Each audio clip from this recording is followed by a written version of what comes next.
Welcome to the JWK show.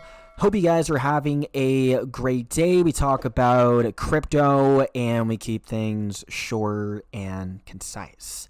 A quick thank you as well to our sponsor, crypto exchange BITUNIX. Check them out by using the link in the description below. We have another big update from CNBC in regards with Ripple, and they have said Ripple Labs is conquering crypto. Now the XRP linked firm wants to take on traditional finance, right? So we had CNBC throughout the past years releasing many FUD hit pieces on Ripple and XRP, but now it seems like they have changed their stance and they are now bullish on Ripple as the world is on the verge of adopting XRP and other cryptocurrencies, other digital assets. So with CNBC making this post, very obvious we have XRP being adopted for the broader financial system in the traditional financial space. So we do have the article back on November 10, which was yesterday, taking a look at the important pieces of information. We have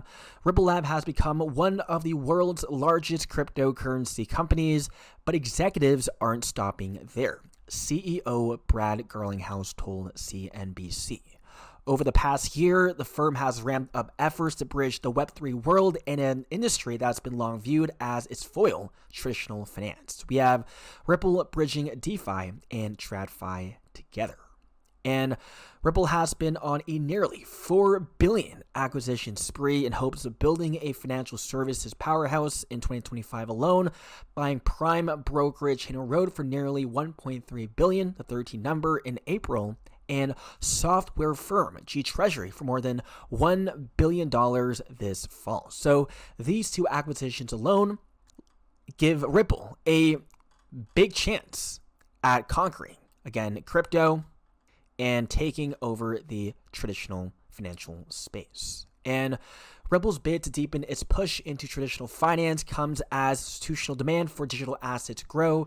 The Securities and Exchange Commission and Commodities Futures Trading Commission dialing back digital assets regulations this year under President Trump, a self-styled crypto champion. So this is all happening thanks to Donald Trump adopting cryptocurrencies. And we have the biggest banks, Bank of America and Citigroup, also actively exploring stablecoins and digital assets as well. So the SEC and CFTC flipping green on cryptocurrencies. Guys, it is only a matter of time before we see XRP being widely adopted, leading to a high XRP price point, as XRP must facilitate the value in the traditional system. And guys, we're talking about multi-trillions of dollars, hundreds of trillions of dollars. And lastly, from Garlinghouse, Ripple also aims to sign deals to lend its XRP ledger technology to larger institutions.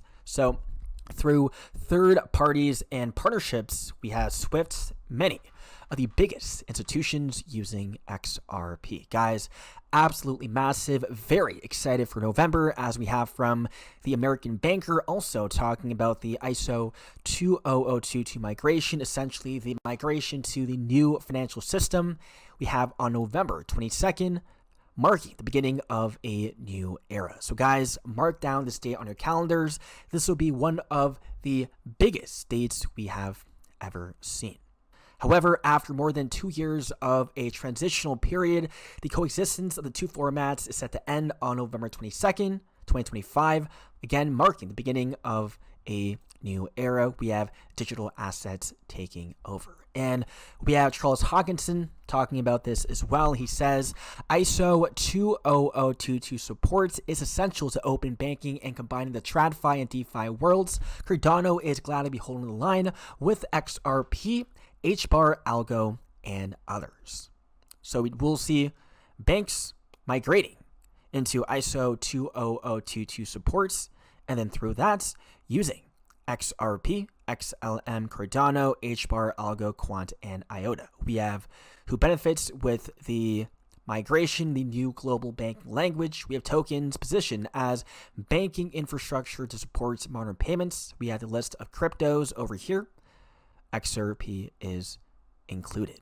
We have the real world use cases, XRP XLM, focus on cross-border payments, Cardano, smart contract, capable blockchain, and HBAR, targeted at institutional use cases. And we can see quant interoperability solutions, XTC, trade finance applications, IOTA, real-time value transfers, and so on. Guys, this is possibly the biggest thing that's happening to our lives. There we go.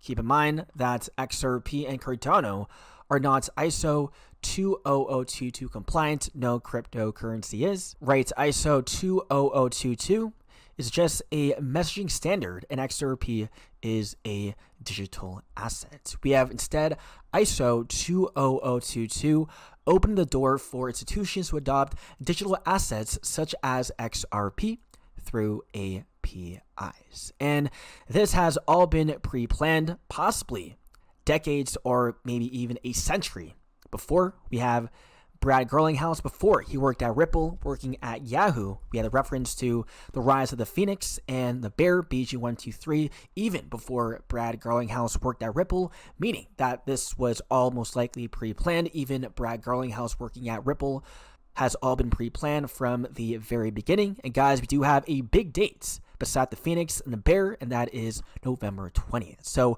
also mark this date down on your calendar. And this is a very symbolic date, as all the way back in 1910, from November 20th to the 30th, we had a meeting that laid down the foundations for the monetary system that lasted a century, the current monetary system that we have today.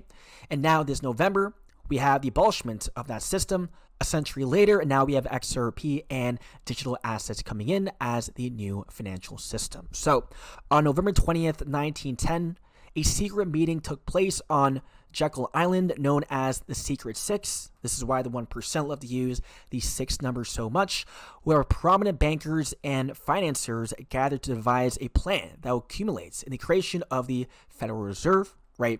The Federal Reserve responsible for devaluing the dollar 99%, making everyone, unfortunately, financially poor, right? Most of the money is held by the 1%. The world cap has never been bigger ever in history. And lastly, luckily, we do have XRP that can help balance that out. And this week will be a massive week, as we do have the launch of the XRP ETF. We have Canary Funds filing its Form 8A, and this is the final step before it goes effective at 5:30 p.m. ET Wednesday, once NASDAQ certifies the listing. So we could see the approval on NASDAQ on Wednesday, and then the launch officially happening on Thursday at market open. So we have the confirmation Wednesday market close, then the launch happening on Thursday, obviously happening on a Thursday date. Hopefully NASDAQ gives us the green light. And lastly, we have CEO Stephen McClurg at Canary Capital on the XRP ETF with Paul Barron. Let's take a look at this. When you look at the flow that we've seen with Solana, the BSOL, Bitwise did a great job getting that one out on the ground.